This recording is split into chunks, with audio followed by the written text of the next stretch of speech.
할렐루야. 오늘 이 아모스 선지자가 선포하는 이 말씀은 이스라엘 백성들이 죄 때문에 멸망을 당하고 그 죄 때문에 어려움에 처하고 있는 상황이지만 그래도 하나님은 저들에게 회복할 수 있는 기회를 하나님은 주시는데 그 회복의 기회가 어떻게 주어지는가? 그 어떻게 하면 회복이 될 수 있는가? 이 회복을 여기 보면 살리라라는 말씀으로 반복적으로 하고 있습니다. 그럼 살려면 어떻게 해야 되느냐는 거죠. 살기 위해서는 어떻게 해야 되느냐라는 말씀을 하고 있습니다. 근데 이 말씀, 오늘 본문의 말씀은 5장에서 한 부분을 이제 뽑아서 우리가 말씀을 본문으로 본 건데, 오늘 말씀 본문 앞에 4절의 말씀과 6절의 말씀을 보면 여호와께서 이스라엘 족속에게 말씀하시기를 너희는 나를 찾으라 그리하면 살리라 라고 말씀을 해요. 너희는 나를 찾아라 그러면 살리라 이렇게 말씀을 하고 6절도 마찬가지 너희는 여호와를 찾으라 그리하면 살리라 이렇게 말씀을 합니다. 이 말씀의 의미를 먼저 좀 알고 다음 오늘 본문을 이해하는 게 좋겠어서 여기 여호와를 찾아라 그러면 살리라라고 하는 말씀은 여호와를 찾으면 살고 안 찾으면 죽는다라는 결과적인 말씀이 아니에요. 원어적인 해석은 그게 아니라 조금 다른 의미인데 원어에 가까운 해석을 하면 뭐라고 해석을 해야 되냐면 너희가 살아있다면 여호와를 찾는 삶을 살아야 된다라는 거예요. 조금 의미가 달라요. 찾아야 산다가 아니고 너희는 산자이기 때문에 이미 산자예요. 이스라엘 백성들 하나님께 택함 받은 백성들이에요. 오늘 여러분들 성도들은 이제 예수 그리스도의 십자가의 은혜와 사랑 우리가 그걸 믿는 믿음으로 이미 우리는 죽은 자였지만 산자가 되었잖아요. 사망에서 생명으로 할렐루야. 우린 뭐야? 산자예요. 이미 산자가 되었으니 다시 말해 구원받은 자 되었으니 이렇게 산자가 된 우리는 하나님을 찾는 삶을 사는 것이 마땅하다는 의미예요. 이게 그런데 그것이 마땅한데 지금 이스라엘 백성들이 어떻게 됐습니까? 하나님을 떠났어요. 하나님이 택하시고 하나님이 은혜 베풀어 산자가 되게 해주셨는데 애굽에서 종노릇 하던 것들을 택하여서 불러다가 가나안이라고 하는 엄청난 은혜의 땅을 저들에게 복된 땅을 주셨는데 그런데도 불구하고 저들은 그 하나님이 주신 축복의 자리에서 악을 행해요. 우상을 섬겼어요. 그러니까 어떻게 된 거예요? 저들이 하나님 앞에 죽임을 당하는 사망한 자의 자리를 찾아갔단 말이에요. 사실은 뭐한데? 산자인데. 사실은 살아있는 자인데 살아있는 자가 죽은 자 같게 산단 말이에요. 그래서 하나님은 이 선지자를 통하여 뭐 하라는 거예요? 너희들 다시 하나님께로 돌아오라는 얘기거든요. 그리고 이 돌아옴을 말씀함에 있어서 오늘 본문에서 말하냐면 너희가 살려면이라는 말을 했어요. 너희가 살려면 오늘 14절이죠. 너희가 살려면이라는 말을 해요. 요건 또 뭐냐면 지금 저들이 죽어 있는데 산다는 게 이미 산자라고 그랬죠. 그 말은 뭐냐면 산자의 자리로 다시 나오려면 산자의 은혜 속에 다시 머물기 먼저 한다면이라고 해요. 그러면 어떻게 하다 선을 구하고 악을 구하지 말라 그랬어요. 여러분 여기서 선을 구한다라고 하는 것은 뭘 말합니까? 이들이 선을 행하여야 산자답게 사는 건데 아까 말했죠. 산자라면 여호와를 찾고 하나님을 찾는 그러한 삶을 살아야 되는데 지금 이들은 생명의 주관 되시는 하나님을 찾고 하나님과 함께하는 삶을 살지 않고 우상을 섬기는 자리로 갔단 말이에요. 그러니까 이들이 다시 산자의 삶의 자리로 올라니까 어떻게 돼? 선을 구하라. 이 선을 구한다는 건 뭐냐면 말 그대로 구하는 거예요. 도움을 청하는 거예요. 스스로 선해질 수가 없어요. 스스로 선하여질 수 없으니 선을 행하는 것도 스스로 행할 수 없으니 선 자체이신 하나님께 선하게 살 수 있고 선한 자리로 나아갈 수 있도록 도움을 청하라는 거예요. 이게 선을 구하라는 말씀이에요. 여러분 우리가 믿음을 지키고 하나님이 보시기에 합당하고 기쁨이 되는 삶을 살기를 원하는 마음이 우리에게 있죠. 근데 우리 인간의 의지만 갖고 이게 안 되는 거예요. 우리가 율법에 대해서도 율법을 완전히 지킬 수 없는 우리의 죄성, 어떤 그 연약함이 우리에게 있어서 완전한 자가 없기에 하나님은 예수 그리스도의 십자가라고 하는 은혜의 방편을 통하여 우리로 하여금 율법으로부터의 자유를 주신 거잖아요. 이 율법의 자유라는 말은 우리 수요 예배 때 늘 말씀을 우리가 묵상하는 내용들인데, 율법을 안 지켜도 되는 자유가 아니에요.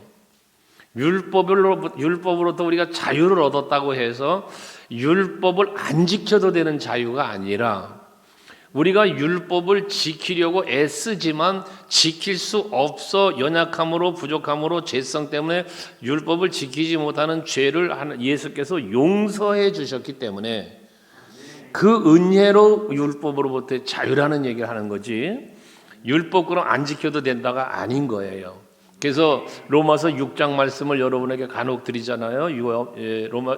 로마서 6장 1, 2절 말씀을 보면 하나님께서 우리에게 예수 십자가의 은혜를 베풀어 구원을 받았는데, 그러면 그 죄사함 받고 구원 받았는데, 그러면 어떻게 내가 그 은혜를 더 받겠다고 또 죄를 범할 수 있느냐?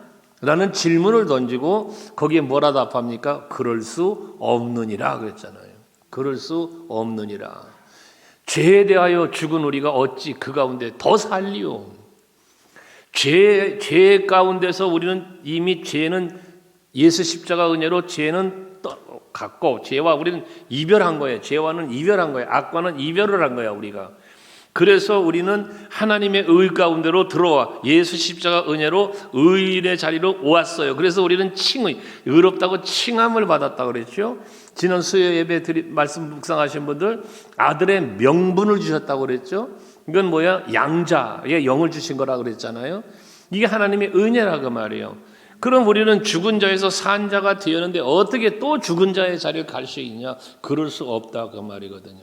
그러니까 우리가 선을 구하는데, 이 오늘 본문으로 와서 선을 구한다는 것은 이 선의 자리에, 생명의 자리에, 우리가 하나님의 뜻을 이루는 자리에 서려면 하나님의 도우심이 있어야 된다 그 말이에요.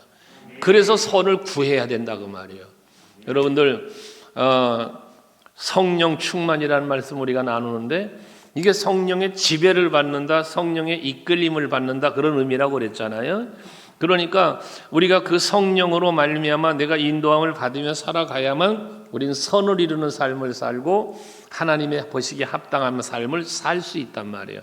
그러니까 우리는 기도해야 되는 거예요. 아버지여, 내가 아버지의 뜻을 따라 살게 해 주옵소서.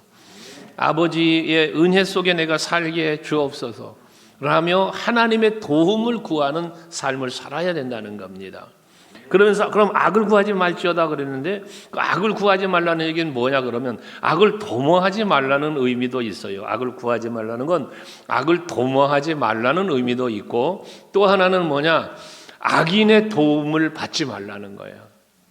자, 선을 구하라. 이 선을 이루시는 분은 하나님이시니 하나님의 도움을 구하라. 하나님을 의지하라고 하는 거라 그랬죠. 그러면 악을 구하지 말라는 건 뭐요?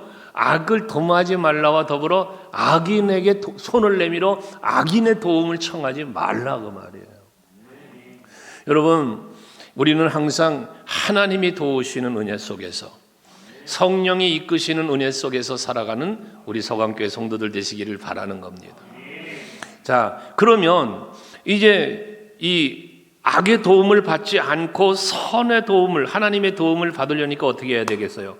악의 도움은 뭐예요? 우상이에요. 이게 우상. 그래서 우상을 따라가지 말라는 거예요. 우상을 섬기는 자의 자리에 가지 말라는 얘기를 하는 거예요. 앞에 5절을 여러분 한번 참고적으로 보시면, 여호와는 나를 찾아라 그러면 살리라고 하시면서 세 곳의 지명을 말하고 있어요. 하나는 베델, 또 하나는 브엘세바, 또 하나는 길갈을 이야기합니다. 베델과 브엘세바와 길갈을 말하고 있는데, 이 세 곳을 가만히 지명의 이름을 여러분 한번 더듬어 생각을 해보면, 베델은 무엇이 어디입니까? 베델은 야곱이 하나님의 축복을 장자의 명분의 복을 받고 에서에게 이제 위협을 당하는 상황에서 예삼촌 집으로 도망을 가지 않습니까?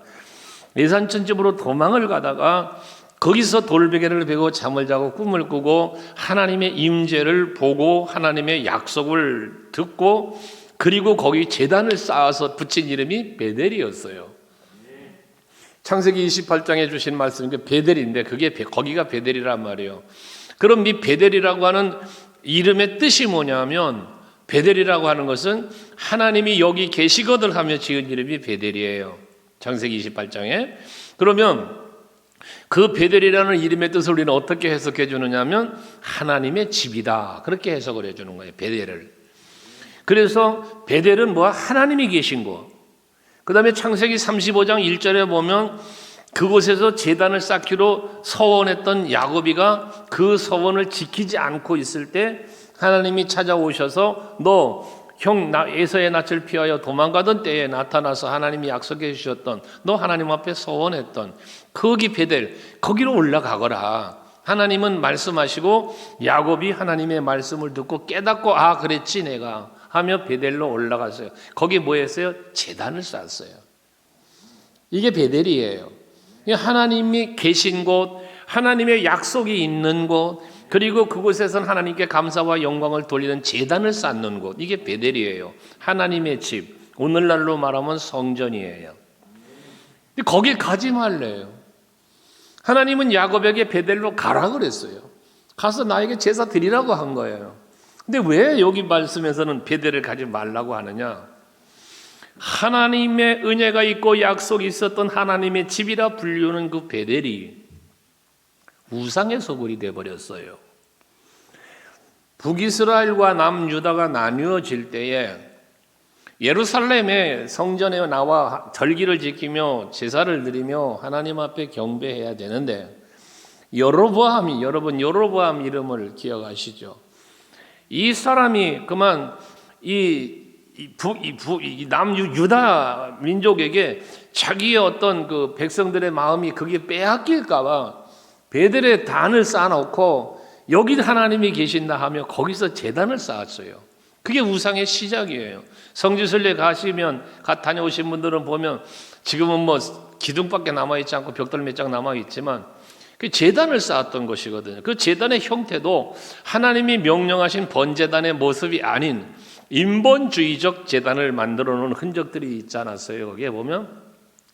근데 그런 우상의 제단을 쌓는 것, 하나님이 계셔야 하는 곳에 하나님이 계신 게 아니라 우상이 있어요. 하나님 앞에 경배하며 제단을 쌓아야 하는 곳에서 우상의 제단을 쌓았어요. 그러니 이들 이스라엘 백성들에게 말하는 거기 가지 말라. 이 말은 베델이라는 처소를 의미한다기보다 우상을 섬기는 곳에 가지 말아라는 의미가 되는 거예요. 그다음 브엘세바도 마찬가지인데요. 브엘세바는 어디가 브엘세바냐면 창세기 21장에 보면 아브라함과 아멜렉과의 관계에서 우물 때문에 이 일이 발생되어지잖아요. 그래서 그 우물로 인하여 아비멜렉과 이 아브라함이 언약을 체결을 해요. 그 언약을 체결하면서 이곳 이름을 브엘세바라 그렇게 말을 한 건데 그 브엘세바의 뜻이 뭐냐면 맹세한다고 말해요. 맹세의 우물이다. 그런 의미를 가지고 있는 거예요. 그래서 아브라함과 아비멜렉의 언약의 그 관계를 이렇게 표시한 것이 거기란 말이에요. 그러면 이 처소는 브엘세바는 무슨 처소야? 여호와의 이름을 걸고 언약한 언약의 처소예요. 근데 여기 역시 뭐가 됐어요? 브엘세바는 이 길갈과 그 베델과 길갈을 연결하는 중요한 하나의 구심점이 되는 그러한 도시적 역할을 감당했던 곳인데 여기 또한 우상의 소굴이 되어버린 거예요. 거길 대표적인 이름으로 가지 말라 또 말하는 거예요. 길갈도 마찬가지예요. 길갈이 어디입니까? 여호수아가 이스라엘 백성들을 이끌고 요단강을 건너가서 여리고성을 점령하기 앞서서 뭐 합니까? 할례를 행하죠. 할례를. 그동안 애굽에서 종노릇 할 때도 할례를 행치 않았고 광야 생활 40년 동안도 할례를 행치 않고 오던 이스라엘 백성들에게 이젠 할례를 행한 거예요. 여호와의 언약의 백성의 징표인 할례를 행하는 거예요. 그러면서 그곳 이름을 길갈이라고 했는데 그 의미가 뭐냐면 애굽에서 당했던 그 수치를 굴려보낸다. 굴려보낸다는 뜻의 이름이 길갈이에요. 그러면 애굽의 수치가 뭡니까? 우리가 말하는 세상 죄악 속으로 사망의 자에서 자유가 없는, 생명이 없는 이런 삶을 살던 우리가 출애굽 구원의 은총을 받아 하나님의 백성이 되어지는 징표잖아요. 이게 요단을 건넌 건 광야 생활이 끝난 거예요. 이제 가나안으로 입성이에요. 하기 때문에 그동안에 당했던 그 수치스러운 것들을 다 굴려보낸다 이제. 그래 이제 하나님의 은혜 안에서 진정한 가나안을 누린다는 의미거든요. 그런데 그랬던 처소인 길갈조차도 우상의 소굴이 되어버리고 만 거예요. 그래서 하나님은 너희가 하나님의 은혜로 자유를 얻었고 수치를 굴려보내서 새 생명 참된 평안을 얻었던 그러한 처소, 또 형낫을 피해 도망가던 거기 하나님의 축복의 언약인 베델, 여호와의 이름을 건 그 아브라함과의 언약의 브엘세바, 너무나 아름답고 너무나 복되고 너무나 좋은 곳이면 틀림없지만 변질되어져 버린 그곳은 가지 말아라. 그래서 하나님은 이스라엘 백성들로 오직 너희는 여호와를 찾는 삶을 살라는 거였거든요. 그래서 선을 구하, 하나님의 도움 선을 구하고 악의 도움을 받지 말아라 하면서 그리하면 만군의 여호와 하나님께서 오늘 14절에 너희와 함께 하신다. 여러분, 하나님이 우리와 함께 하신다는 거 이것보다 큰 은혜와 복이 어디 있겠습니까? 임마누엘에 대해서는 여러분의 수없이 말씀을 드렸는데요. 하나님이 우리에게 주시는 은혜와 복 중에 임마누엘의 복이, 은혜가 가장 귀한 거예요.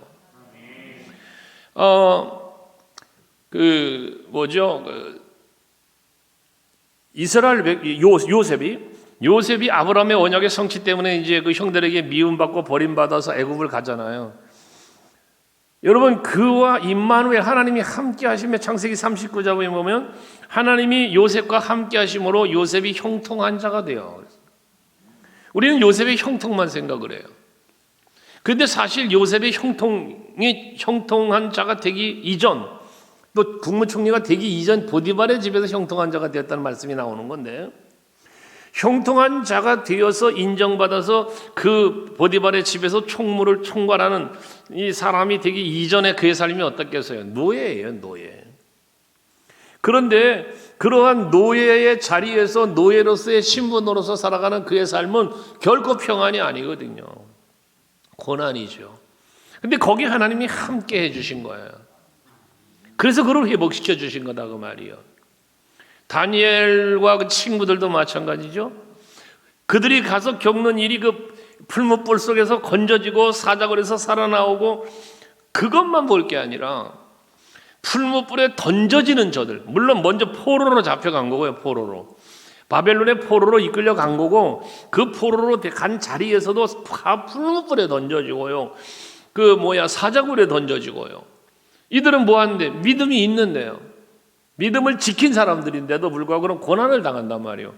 그런데 핵심적인 게 뭐냐면, 그럼에도 불구하고 하나님은 그들을 고난 속에 던져놓고 끝 아니라 임마누엘, 풀무불 속을 찾아 들어가시는 거예요. 사자굴 속을 들어가시는 거예요. 임마누엘로요. 자, 그렇다면 오늘 우리들이 겪고 있는 이 코로나19라고는 이 상황들요, 하나님은 지금 여러분들이 당하고 있는 이 코로나19의 사회적 거리두기의 환경뿐만 아니라 그로 인하여 발생되어지는 다양한 일들, 그 현장에도 하나님은 함께하고 계신다는 거죠. 그러니까 우리는 하나님 앞에 우리는 그래서 도움을 청해야 된다는 거예요. 세상과 사람 앞에 또는 어떤 특별히 악인 앞에 도움을 청하지 말고 하나님께 도움을 청하죠. 하나님께. 그러면 하나님이 뭐한다? 함께 해주신다. 이보다 더 큰 도움이 어디 있어요? 하나님이 내 곁에 함께 해주시는 것보다 더 큰 도움이 어디 있냐고 말이에요. 여러분들, 세상을 살아가는데도 세상에 힘 있는 자가 내 곁에 있으면 그게 힘이잖아요, 여러분. 그게 나의 힘이에요. 그러니까 대부분 사람들이 자기를 자랑할 때 뭔 자랑합니까? 내가 누구하고 친하다. 난 누구와 어떤 사람의 관계다. 이걸 자랑하죠. 왜? 그 사람의 힘이 곧 나의 힘이기 때문에 그러는 거예요. 그렇죠? 요즘에 뭐 대손 누구 놓고 막 사람들 사진 찍는 게 뭐예요? 나중에는 언젠가 그 사람은 자랑할 거예요. 내가 이 사람하고 이렇게 사진도 찍은 사이라고. 이게 힘이에요, 힘. 그런데 우리는 뭐예요? 그런 것보다도 더 중요한 힘. 만군의 여호와 하나님이 여러분과 함께 하신다는 거예요. 이거 얼마나 자랑거리입니까? 할렐루야. 이게 하나님의 약속입니다. 어떻게 할 때? 선을 이루기 위하여 하나님의 도움을 청하면 하나님 함께 주신다는 거예요. 그러시면서 뒤에 15절은 그러니까 너희는 악을 미워하고 그랬어요. 악을 미워하고 선을 사랑하며 그랬어요. 그럼 여기서 악은 뭐라? 우상 섬기는 거예요. 우상. 선은 뭐요? 하나님을 섬기는 거예요. 그러니까 우상은 미워하고 죄는 미워하고 악은 미워해. 미워한다는 건 뭐예요? 가까이 하지 않는다는 거잖아. 여러분 사람이 미우면 어떻게 돼요? 가까이 하게 되나요? 미우면 가까이 하기 싫은 거예요. 함께 하기 싫은 거예요. 교회 와서 여러분 그런 경험들을 해보셨나? 예? 교회 와서 자리를 어디 앉을까 딱 둘러보는데 미운 사람이 있어. 그 옆에 가서 앉게 돼요? 만약에 밉다면. 예? 그런 경험은 없죠, 여러분들은. 없어야 돼. 미워하는 사람이 없었으니까. 그런데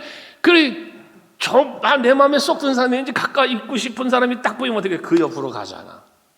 지금은 사회적 거리두기 때문에 의자 거리두고 앉아 떨어져 앉지만 부부도 같이 못 앉는 이런 형편이지만, 예?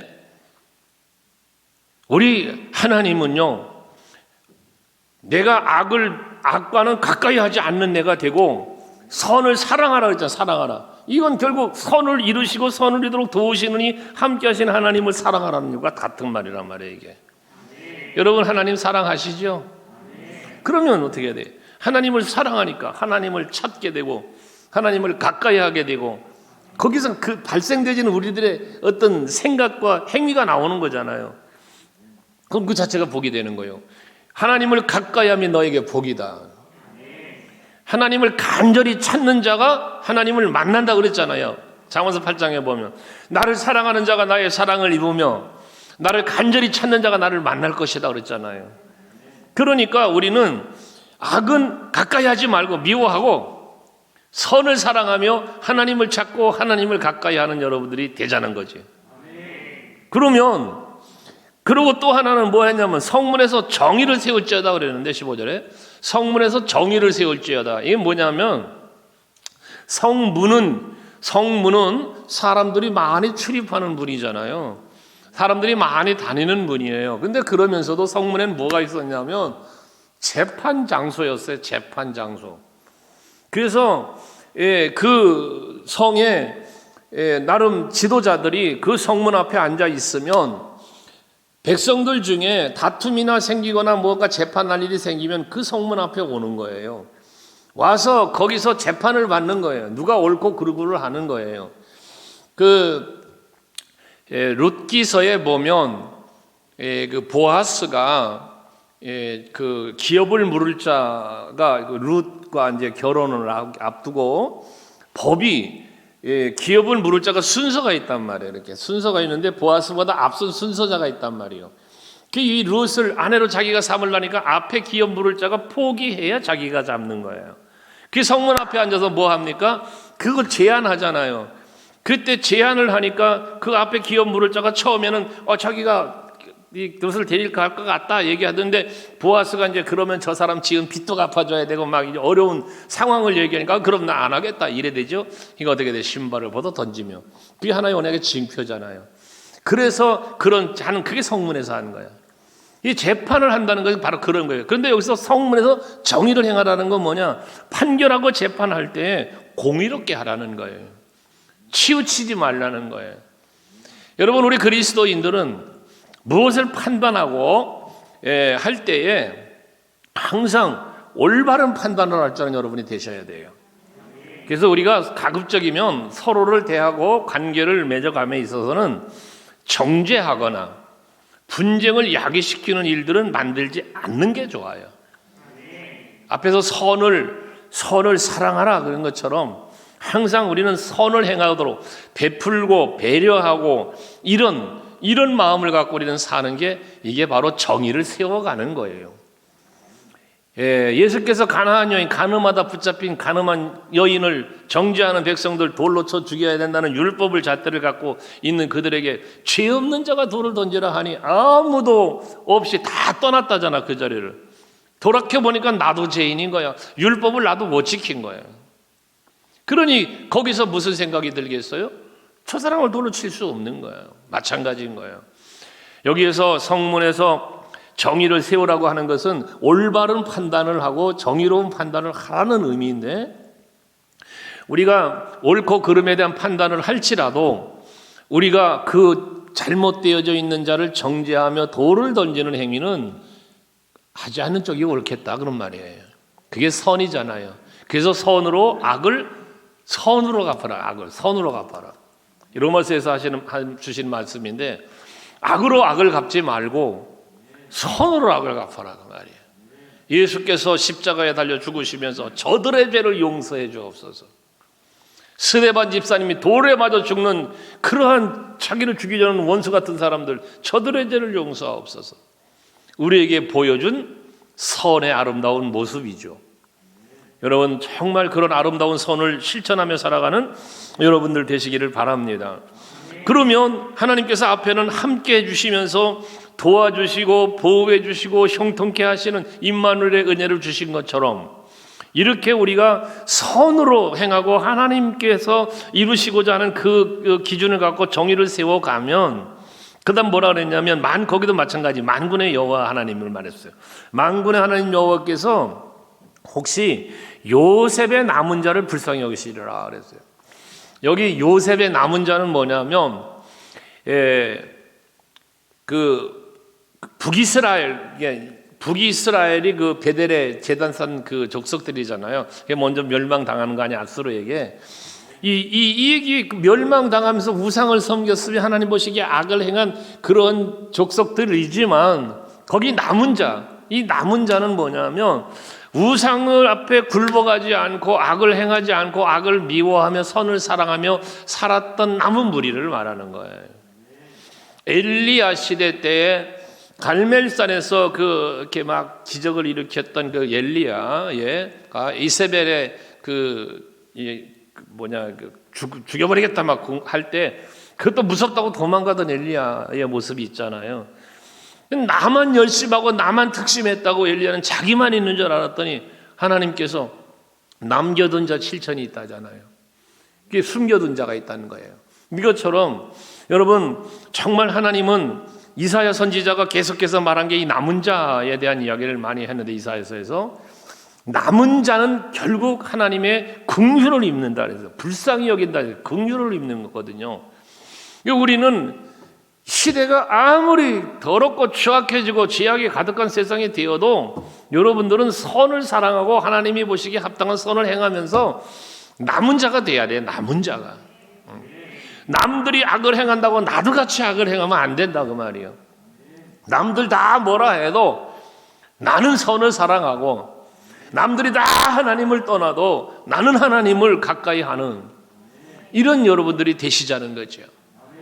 우리 교회가 정말 하나님이 기뻐하는 교회가 돼야 되고요. 하나님이 기뻐하는 교회가 되려니까 성도 여러분들이 하나님이 기뻐하는 성도가 돼야 되는 거잖아요. 이 건물이 하나님이 기뻐하는 건물, 웅장한 건물을 지어야만 하나님이 기뻐하는 건물입니까? 그러지 않잖아요. 여러분, 교회가 하나님의 기쁨이 된다는 건 교회의 지체가 된 성도들이 하나님의 기쁨이 되는 걸 말하는 거니까요. 그래서 예수께서도 마태복음 24장에서 끝까지 견디는 자가 구원을 받는다고 말씀한 것처럼, 우리는 이 마지막 시대라고 불리는 이때에 정말 끝까지 견디고 끝까지 이기고 마귀에게 틈을 주지 말라는 그 말씀처럼, 우리 마귀에게 틈을 주지 말고 오직 성령으로 충만하셔서 하나님의 말씀으로 전신갑주 입고요, 이 마지막 때에 정말 믿음 지키고 선한 싸움 싸우고 우리에게 주신 사명 감당하기 위해서 달려갈 길 끝까지 맞춰가는 우리 모두가 되기를 바랍니다. 그러면 만군의 여호와 하나님께서 우리와 함께 해주시고 또 우리를 불쌍히 때로는 여겨주시면서 우리를 도우시고 보호하시고 복주시는 이런 은혜를 누리게 되는 겁니다. 오늘 이 밤에 주님의 전에 나와 예배하고 영상을 통하여 예배하시는 모든 성도님들 다 이렇게 하나님의 임마누엘의 은총과 긍휼히 여기심의 은혜 안에서 범사가 잘 되는 복, 평안의 복, 형통의 복을 누리시는 여러분 모두 되시기를 주의 이름으로 축원합니다.